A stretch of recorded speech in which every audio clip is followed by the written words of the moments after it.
Draymond, what did you guys get out of Jordan, especially late?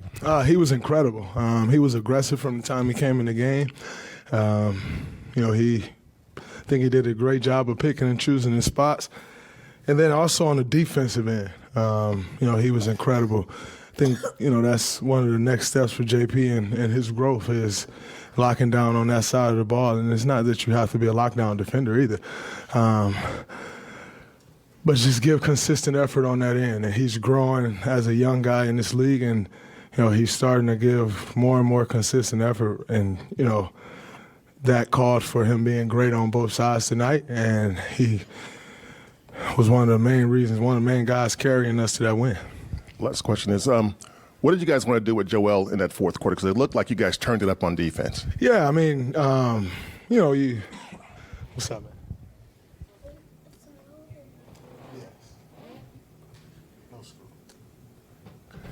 man? With a guy like that, you never really want to give them a steady diet of anything because they just figure it out. He told me, he said, you know why I played like that tonight? You said Jokic was the hardest person to guard in the league. So I took that personal. And so I'm going to tell y'all, Joel's the hardest guy to guard in the league.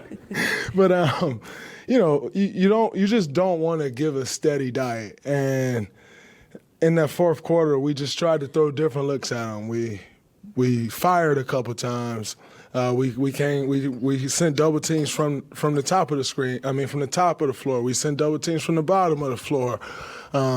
He caught the ball at the three-point line one time. We sent the double team. It was just Coach kind of gave us the free will to just fake some hits and then pull back, and just tried to keep him off balance. Loon did an incredible job all night of just battling him, and in saying that, he finished with 46 points, but the way Loon battled and just kept a body on him all night, the hope is that you wear him down.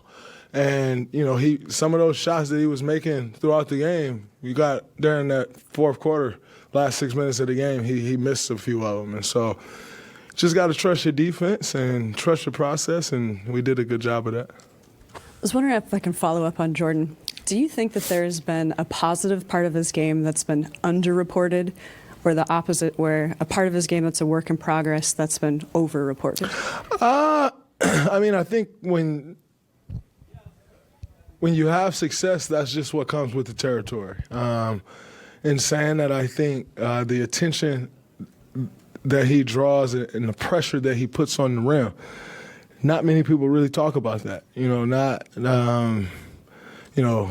collapses the defense. He keeps the defense honest, and when he gets downhill, he's tough to guard. He has great finishes, and he's a good passer as well. And so I think that's probably the part that's been underreported. It's just how much pressure he can put on a defense going downhill.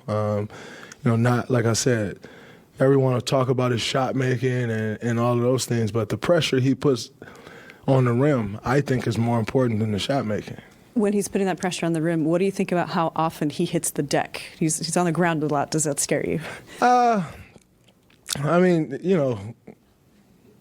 Try not to worry about it. He's getting to the hole, but you just hope that as his career goes on, he gets more and more of those calls. As you build respect in this league, you start to get more of those calls. So you just hope that as his career continues to go, he'll be able to gain that respect and get more of those calls.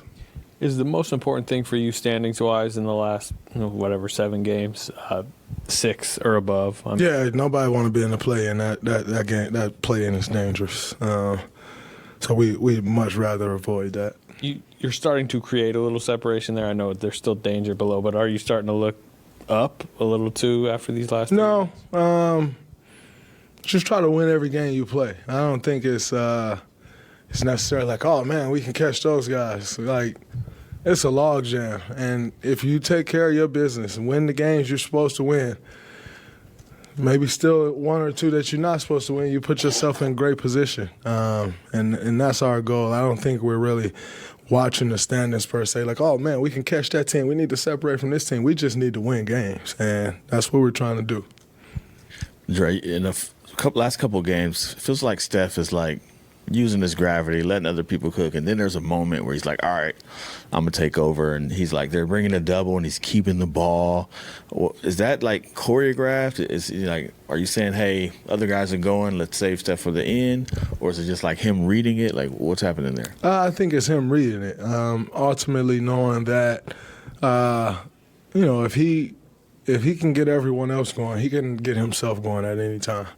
And so I think, throughout the game, he's making the right play. He's making the right read.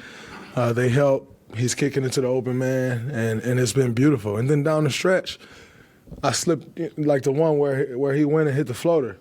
I slipped wide open. He had two guys on him. He didn't throw it. He waited and went and got the shot that he wanted. And so I just think that's a huge part of his growth, is just continuing to read the game better and better. He's gotten better at that every year I've seen him play, and now, it's really starting to show the way he's picking and choosing his spots as well.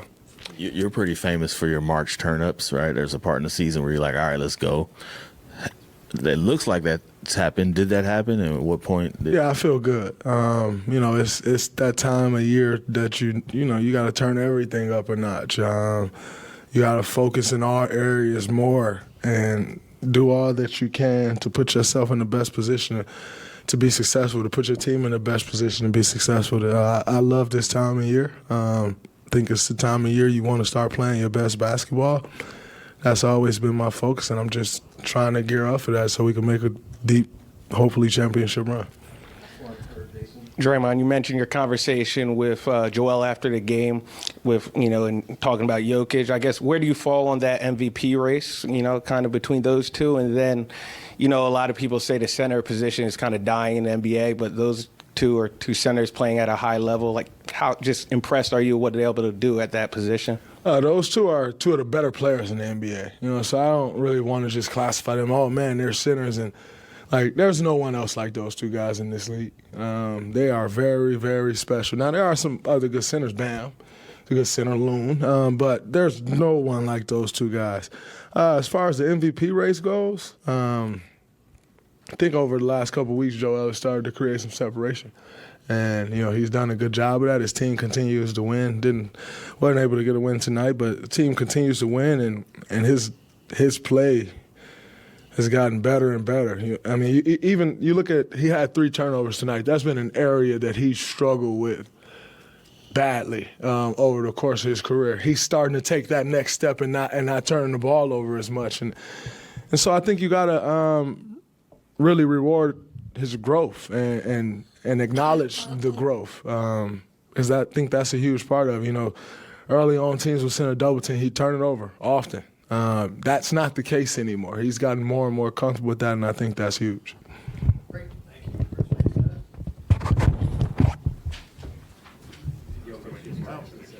Ready, chat? All right, let's do it. You tired? Yeah. All right. I would carry you, but Jordan's daddy wet. I don't want you to get wet, okay? You good? Okay, come on.